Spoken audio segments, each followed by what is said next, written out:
اب بار بار یہ بیان دینا وزیر اعظم بن جائیں گے، ہم صدر بن جائیں گے، تو ان چیزوں سے کوئی بڑا فائدہ حاصل ہونے والا نہیں ہے۔ ہم نہیں چاہتے کہ ہم یہاں کے وزیر اعظم بن جائیں یا صدر بن جائیں یا پارلیمنٹ میں پہنچ جائیں۔ پہلا مسئلہ تو یہ ہے کہ ہم قائد کس کو کہیں۔ ہم کسی قائد پر اعتبار کر ہی نہیں پا رہے ہیں۔ دو طرح کے ہمارے ہاں قائدین ہیں، ایک ہیں جن کا رویہ نرم رہتا ہے، ایک ہیں جن کا رویہ سخت ہوتا ہے۔ سخت رویے کے بھی نقصانات اور بہت نرمی کرنے کے بھی نقصانات ہو رہے ہیں۔ تو یہ ٹکراؤ کی جو پالیسی ہے اس سے بھی نقصان ہوا، عوام کو بھی نقصان ہوا، حکومت کو بھی نقصان ہوا اور ملک کو بھی نقصان ہوا۔ لیکن سوال یہاں پر یہ پیدا ہوتا ہے کہ یہ ٹکراؤ کی پالیسی کیسے ختم ہوگی؟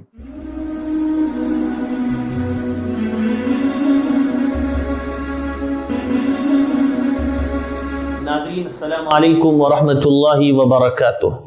استقبال ہے فکر و خبر کے ساتھ خصوصی ملاقات میں، اور ہمیشہ کی طرح ہمارے ساتھ ایک نئی اور اہم شخصیت موجود ہے، محترم المقام ہم سب کے ہر دل عزیز مولانا جعفر مسعود حسنی دامت برکاتہم، رکن شورا دارالعلوم ندوۃ العلماء اور اس کے مشہور مجلہ عربی الرائد کے ایڈیٹر، مشہور صحافی قلمکار، عربی اور اردو زبان کے اندر ایکسا لکھنے کی قدرت رکھنے والے ہمارے محترم مولانا کا ہم ہمارے اسٹوڈیو میں استقبال کرتے ہیں۔ ناظرین، آپ کو یہ بھی بتاتا چلوں بھٹکل اور خاص طور پر اطراف کے لوگوں کے لیے کہ مولانا محترم مولانا عبدالباری ندوی رحمۃ اللہ علیہ کے کلاس فیلو بھی تھے، اور پھر دارالعلوم ندوۃ العلماء سے فراغت کے بعد مسلسل تدریس اور تصنیف اور دوسرے مختلف میدانوں میں مولانا اس وقت خدمت انجام دے رہے ہیں۔ تو سب سے اہم بات جو مولانا کے حوالے سے کہی جا سکتی اس وقت، حضرت مولانا سید محمد واضح رشید ندوی رحمۃ اللہ علیہ کے آپ فرزند ارجمن بھی ہے، اور ان کے انتقال کے بعد اس وقت رابطہ ادب اسلامی کے جنرل سیکریٹری کے عہدے پر فائز ہیں۔ مولانا رابطے کے حوالے سے ہم جاننا چاہیں گے کہ اب تک اس کی کیا خدمات رہی ہیں۔ بسم اللہ الرحمن الرحیم۔ رابطے کے سلسلے میں پہلی چیز تو یہ سمجھنے کی ہے کہ اس کا خیال کیسے آیا اور کس کو آیا۔ یہ تقریباً سن 1997 کی بات ہے۔ مفکر اسلام حضرت مولانا سید ابو الحسن علی حسنی ندوی رحمۃ اللہ علیہ کو دمشق میں جو ایک انجمن ہے اور وہ عربی زبان کے فروغ کے سلسلے میں قائم ہوئی ہے، اس کی جب رکنیت ان کو ملی تو انہوں نے اس کے لیے ایک اپنا مقالہ تحریر کیا، اور وہ مقالہ وہاں پر پہلی نشست میں انہوں نے پڑھا۔ اس موقع پر انہوں نے ادب اسلامی کا تصور دیا، اور اس سے پہلے اسلامی ادب تو یقیناً تھا، وہ تو بہت پہلے سے اس کا سلسلہ چل رہا ہے، لیکن یہ اصطلاح انہی نے گویا شروع کی۔ یہ بھی کہا جاتا ہے کہ سید قطب سے اس کا آغاز ہوا، سب سے پہلا خیال ان کو آیا، لیکن یہ کہ زیادہ تر لوگوں کا یہی کہنا ہے کہ سب سے پہلا اس کا تصور یا اس کا نظریہ مولانا علی میاں رحمۃ اللہ علیہ نے پیش کیا، اور وہ ان کا جو مقالہ تھا وہ بعد میں مختارات کے مقدمے میں بھی شامل کیا گیا، وہ مختارات کے مقدمے کے طور پر اب ہے۔ تو مولانا علی میاں رحمۃ اللہ علیہ نے اس میں یہ تاثر دیا تھا یا یہ بتایا تھا کہ ہمیں اس وقت ضرورت ہے کہ جو ہمارا ادبی سرمایہ ہے یا ادبی ذخیرہ ہے، اس میں ہم کو چھانٹنا ہے کہ اسلامی ادب اس میں کتنا ہے اور کہاں کہاں وہ مل سکتا ہے، کہاں کہاں وہ چھپا ہوا ہے، کن کن کتابوں میں وہ مدفون ہے۔ ہماری ذمہ داری ہے کہ ہم اس کو نکالیں، اور یہی کام پھر مولانا علی میاں رحمۃ اللہ علیہ نے مختارات میں کیا۔ وہ سارے نمونے انہوں نے دیے جو ادب اسلامی سے تعلق رکھتے تھے، اور ادب اسلامی کے بارے میں بھی یہ سمجھنے کی ضرورت ہے کہ ادب اسلامی کا یہ مطلب نہیں ہے کہ وہ ادب جو مسلمانوں سے تعلق رکھتا ہو۔ ادب ایک اس کا حصہ ہے، اسلامی اس کا دوسرا حصہ ہے، دونوں کو جوڑ کر دیکھا جائے گا۔ ادب سے مراد یہ کہ وہ اس میں ادب کی تمام شرائط پائی جاتی ہوں، اس کی تمام فنی خوبیاں اس میں پائی جاتی ہوں، تمام ادبی خصائص اس میں موجود ہوں، اس کے ساتھ ساتھ وہ اسلامی ہو۔ اسلامی ہونے کا مطلب یہ نہیں ہے کہ وہ کسی مسلمان کی تحریر ہو یا کوئی مسلمان قلمکار ہو یا لکھنے والا ہو، کوئی بھی ہو سکتا ہے۔ ہونا یہ چاہیے یا دیکھنا یہ چاہیے کہ وہ تحریر جو ہے وہ اسلامی تعلیمات کے منافی تو نہیں ہے، اگر وہ تحریر اسلامی تعلیمات کے منافی نہیں ہے، اس کے مطابق ہے، تو ہم کو اس کو ادب اسلامی کہنے میں کوئی حرج نہیں ہے۔ اگر ہم اس کو اس طرح دیکھیں گے تو ہم ادب اسلامی کے دائرے کو اور پھیلا سکتے ہیں، اور اس میں ہم غیر مسلم حضرات کو بھی شامل کر سکتے ہیں۔ اگر وہ ایسا نظریہ پیش کر رہے ہیں جو الحاد کی دعوت نہیں دیتا یا خدا فراموشی کی دعوت نہیں دیتا، بلکہ وہ توحید کی اگر بات کر رہے ہیں، اور وہ جو جس معاشرے کی اصلاح کی بات کر رہے ہیں، تو ہم کو اپنانے میں کوئی حرج نہیں ہے۔ اس سے یہ ہوگا کہ ہمارا دائرہ اور پھیلے گا، اور معاشرے کی اصلاح میں ان حضرات کا جو ہم کو تعاون حاصل ہوگا، اس سے رابطہ ادب اسلامی کو مزید تقویت ملے گی۔ تو 1981 میں سب سے پہلا ایک اجلاس ندوۃ العلماء میں منعقد ہوا، اور اس میں یہ نظریہ پیش کیا گیا۔ پھر اس کے بعد 1984 میں ریاض میں ایک نشست ہوئی، پھر 1986 میں ندوۃ العلماء میں ادب اسلامی کے سلسلے میں ایک پروگرام ہوا، اور وہاں پر ادب اسلامی کا پورا خاکہ تیار ہوا، اور اسی 1986 میں ادب اسلامی کا دستور بنا۔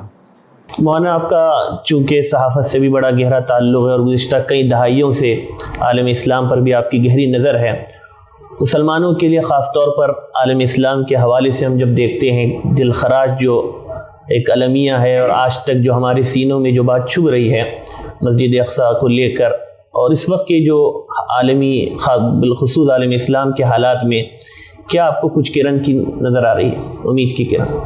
دیکھیے، عالم اسلامی کے جو حالات ہیں، پہلی چیز تو یہ سمجھنے کی ہے کہ جہاں جہاں حکومتیں ہیں مسلم ملکوں میں، وہ حکومتیں پوری طرح آزاد نہیں ہیں، وہ کسی نہ کسی بڑی طاقت کے دباؤ میں ہیں، خواہ وہ طاقت امریکہ کی ہو یا روس کی ہو یا چائنا کی ہو۔ اور اب آپ دیکھیے کہ صورتحال تھوڑی بدل رہی ہے۔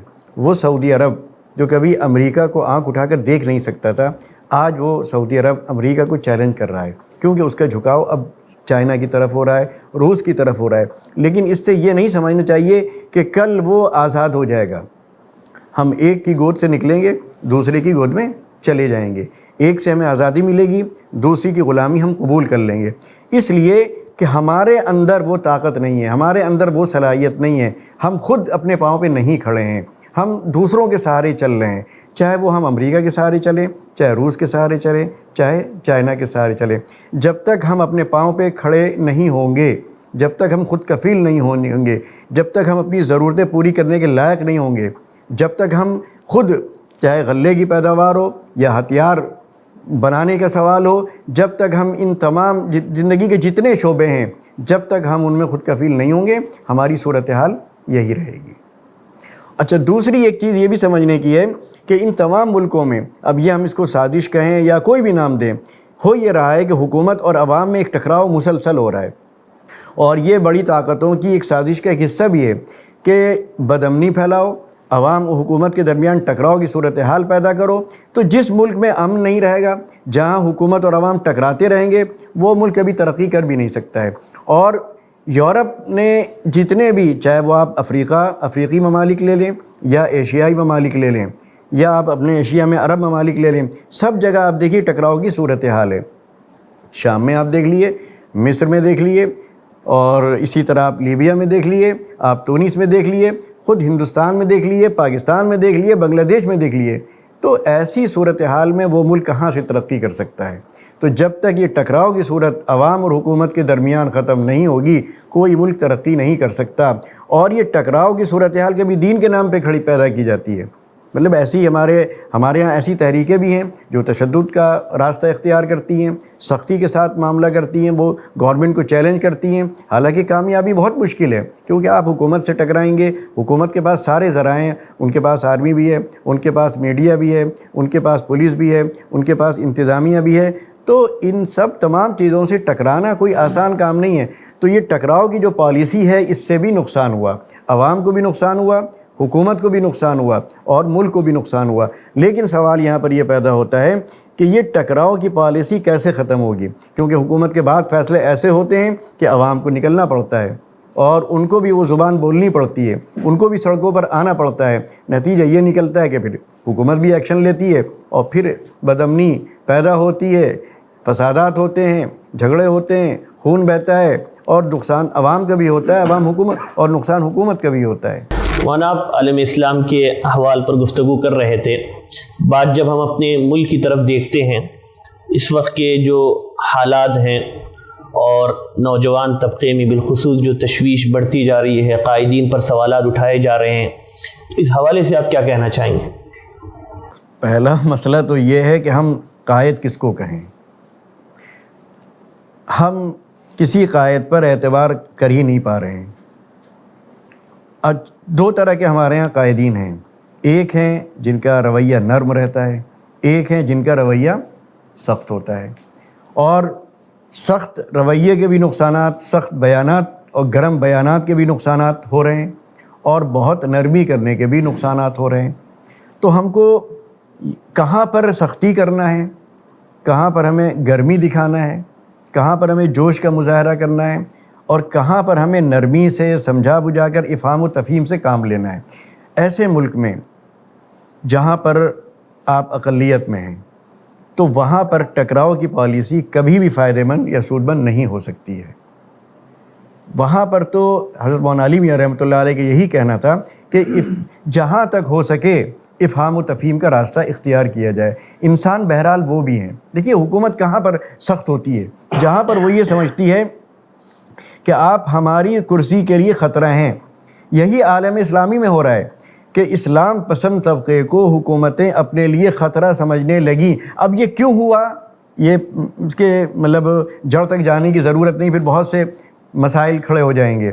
لیکن ہے یہی کہ اسلامی ملکوں میں جہاں جہاں حکومتیں ہیں، ان حکومتوں کے دماغ میں کچھ ہماری غلط پالیسی کی وجہ سے دماغ میں یہ بات بیٹھ گئی ہے کہ اسلام پسند طبقہ جب بھی مضبوط ہوگا، طاقتور ہوگا اور اس کے اثرات عوام پر پڑیں گے تو ہماری کرسی خطرے میں پڑ جائے گی. تو وہ کہیں پر بھی اسلام پسند طبقے کو طاقتور ہوتے دیکھ ہی نہیں سکتا ہے. وہ جہاں بھی دیکھتا ہے کہ وہ تھوڑا سا ابھر رہا ہے، وہیں پر وہ دبا دیتا ہے، وہیں پر وہ کچل دیتا ہے، اور پھر کوئی ظلم کی کوئی کسر چھوڑتا نہیں ہے. کیونکہ کرسی سب کو عزیز ہوتی ہے. لوگ کرسی چھوڑ ہی نہیں سکتے، توڑنا پسند کریں گے، چھوڑنا پسند نہیں کرتے. ہندوستان میں بھی وہی صورتحال ہے، بلکہ پوری دنیا میں کرسی کوئی نہیں چھوڑتا ہے. تو یہاں پر بھی اگر انہیں یہ احساس ہو کہ یہ ہمارے لیے اس طرح خطرہ ہیں کہ یہ ہماری کرسی کے لیے خطرہ بن سکتے ہیں، ہمارے اقتدار کے لیے خطرہ بن سکتے ہیں، تو ہمارے ساتھ بھی ان کا وہی رویہ ہوگا.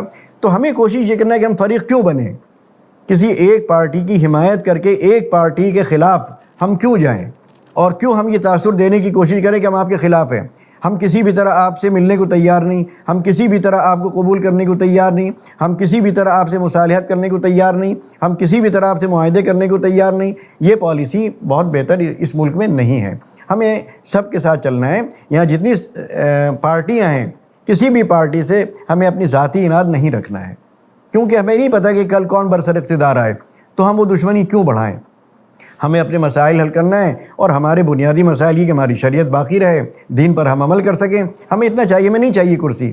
ہم نہیں چاہتے کہ ہم یہاں کے وزیر اعظم بن جائیں یا صدر بن جائیں یا پارلیمنٹ میں پہنچ جائیں. اگر ہم وہاں پہنچ کر کوئی قوم کو فائدہ پہنچا سکتے ہیں تو ٹھیک ہے، لیکن اگر ہم نہیں پہنچا سکتے تو ہمارا وہاں جانا بھی ضروری نہیں ہے. ہمیں اصلاً تو یہ کہ ہمارے دین اور ہماری شریعت اور ہمارا یہ روزہ نماز، عقائد، معاملات، اخلاق، یہ چیزیں ہماری جو ہیں یہاں پر باقی رہنی چاہیے. اس کے لیے ہمیں کوشش کرنی چاہیے. تو ناظرین، مولانا نے بہترین گفتگو اور بہترین پیغام دینے کی کوشش کی ہے کہ اس وقت کے حالات میں ہمیں کیا کوشش کرنی چاہیے، ہماری کیا فکر ہونی چاہیے. مولانا آخری سوال، آپ ہمارے ادارے میں تشریف لائے اور آپ اس سے واقف بھی ہیں، تو اس سلسلے میں آپ کے ہم تاثرات جاننا چاہیں. نہیں، ہمیں تو بہرحال آپ کی چیزیں ملتی رہتی ہیں، سنتے رہتے ہیں، پڑھتے رہتے ہیں، بہت خوشی ہوتی ہے. اور اس وقت یہ جو طریقہ آپ لوگوں کا ہے یہ انتہائی ضروری ہے. مطلب یہ دیکھا جائے تو یہ کتابوں سے زیادہ مفید ہے، مدرسوں سے زیادہ مفید ہے. وہاں پر تو ایک محدود تعداد ہوتی ہے جو پڑھتی ہے یا سنتی ہے، لیکن آپ کی جو آواز ہے وہ لاکھوں انسانوں تک ایک ساتھ ایک ہی وقت میں پہنچتی ہے اور بڑا اچھا اثر ڈالتی ہے، اور بہت سی جو غلط فہمیاں ہیں ان کو دور کرتی ہے اور ایک صحیح راستہ دکھانے کی کوشش کرتی ہے. تو اللہ تعالیٰ اس میں برکت دے، اس کو مبارک کرے. ہمارے ناظرین کو کوئی مختصر پیغام؟ نہیں، میں ناظرین کے لیے ملک کے لوگ اور بیرون ملک سے بھی لوگ ہمارے یہاں شامل ہیں، نہیں، ناظرین کے لیے بس اتنا ہی کہنا چاہوں گا کہ سب سے پہلے ہماری ذمہ داری یہ ہے کہ ہم جس دین کے پیروکار ہیں اس دین کے سلسلے میں لوگوں کے دلوں میں جو غلط فہمیاں ہیں ان غلط فہمیوں کو دور کرنے کی کوشش کریں۔ یہ بہت بنیادی چیز ہے۔ اگر ہم وہ غلط فہمیاں دور کرنے میں کامیاب ہو گئے تو ہمارے 90% مسئلے خود بخود حل ہو جائیں گے۔ ایسا نہیں ہے کہ کوئی ہم سے بلا وجہ کی دشمنی کر رہا ہے۔ ہماری غلط تصویر ہے، وہ غلط تصویر چاہے میڈیا نے بنائی ہو یا وہ غلط تصویر خود ہمارے عمل کے یعنی کوتاہیوں کے نتیجے میں بنی ہو، وہ غلط تصویر لوگوں کو غم سے گمراہ کر رہی ہے۔ وہ غلط تصویر ہمارے بارے میں غلط رائے قائم کرنے پر لوگوں کو مجبور کر رہی ہے۔ تو ہمیں سب سے پہلے جو کام ہم کر سکتے ہیں، جو ہمارے ہاتھ میں ہے، ہم حکومت نہیں بدل سکتے، حکومت نہیں گرا سکتے، حکومت نہیں بنا سکتے، لیکن ہم اپنی تصویر تو صحیح کر سکتے ہیں، ہم اپنے حالات کو تو بہتر بنا سکتے ہیں۔ ہمارے بارے میں جو غلط رویہ پایا جا رہا ہے، ہمارے بعض غلط حرکتوں کی وجہ سے یا غلط کاموں کی وجہ سے جن کا دین سے یا شریعت سے کوئی تعلق نہیں ہے، ہم کو وہ تصویر بدلنا چاہیے۔ اگر ہم وہ تصویر بدلنے میں کامیاب ہو گئے، اور چاہے گورنمنٹ ہو یا انتظامیہ ہو، ہم یہ تاثر دینے میں کامیاب ہو گئے کہ ہم ایسے نہیں ہیں، ہم بے ایمان نہیں ہیں، ہم جھوٹے نہیں ہیں، ہم ڈاکہ نہیں ڈالتے، ہم چوری نہیں کرتے، ہم غلط بیانی نہیں کرتے، ہم جھوٹ نہیں بولتے، تو امید ہے کہ انشاءاللہ ہماری جو تصویر ہے جو بگڑ چکی ہے ان کی نظروں میں وہ انشاءاللہ بہتر ہوگی، ان کے دل میں ہمارے لیے نرمی پیدا ہوگی، ہمدردی پیدا ہوگی، کیونکہ وہ بھی ایک انسان ہے، گوشت پوست کے وہ بھی بنے ہوئے ہیں، وہ بھی دل رکھتے ہیں، وہ بھی احساس رکھتے ہیں، ان کے بھی جذبات ہیں۔ تو ایسا نہیں ہے کہ بلا وجہ وہ ہمارے دشمن بنے ہوئے ہیں۔ کچھ نہ کچھ کمیاں ہماری ہیں، اور کچھ نہ کچھ بیوقوفیاں بھی ہماری ہیں، اور کچھ غلط اور جذباتی قسم کے ہمارے بیانات بھی ہیں، ہماری تقریریں بھی ہیں جنہوں نے اور ان کو بددل کر دیا ہے اور ان کو ڈرا دیا ہے ہم سے۔ ایک واقعہ میں یہاں نقل کرنا چاہوں گا۔ مولانا علی میاں رحمۃ اللہ علیہ پیام ثانیت کے سلسلے میں ڈائیلاگ کیا کرتے تھے۔ دلی میں ایک پروگرام تھا ڈائیلاگ کا، اس میں کلدیپ نیر بھی موجود تھے۔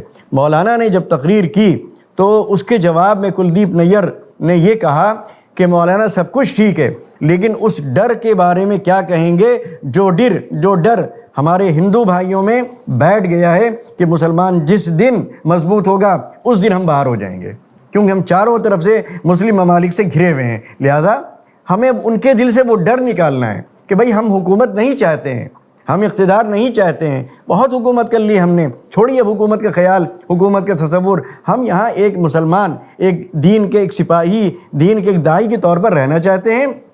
آپ دیکھیے جس طرح صلح حدیبیہ میں دیکھ کر لوگ مسلمان ہوئے، ویسے ہی آپ بھی ہم کو دیکھیے۔ اگر ہماری اچھائیاں آپ کے سامنے آتی ہیں، ہماری کچھ خوبیاں آپ کو نظر آتی ہیں، تو آپ بھی وہ خوبیاں قبول کیجئے، آپ بھی وہ اچھائیاں اپنائیے۔ یہاں کوئی جھگڑا ہی نہیں ہے، کسی طرح کا جھگڑا نہیں ہے، ہم نہ آپ کے خلاف ہیں نہ آپ ہمارے خلاف ہیں۔ تو یہ ڈر ان کے دل سے اسی وقت نکلے گا جب ہمارے گرم بیانات دینے والے تھوڑا سا احتراز وہ اجتناب کریں گے اپنے گرم بیانات سے۔ اب بار بار یہ بیان دینا، ہم یہ کر دیں گے، ہم وہ کر دیں گے، ہم وزیر اعظم بن جائیں گے، ہم صدر بن جائیں گے، ہم یہ کر لیں گے، تو ان چیزوں سے کوئی بڑا فائدہ حاصل ہونے والا نہیں ہے۔ ووٹ آپ کے 20% ہیں، چیلنج آپ دے رہے ہیں 80% کو۔ تو بہت بہت شکریہ ناظرین، یہ تھے مانا اور جو آپ کو اور ہم سب کو پیغام عمل دے رہے تھے۔ تو ناظرین اسی پر اجازت دیں، اینڈ پھر انشاءاللہ کسی نئی اور ہم شخصیات کے ساتھ آپ کے روبرو حاضر ہوں گے۔ تب تک کے لیے ہمیں اجازت دیں۔ والسلام علیکم ورحمۃ اللہ وبرکاتہ۔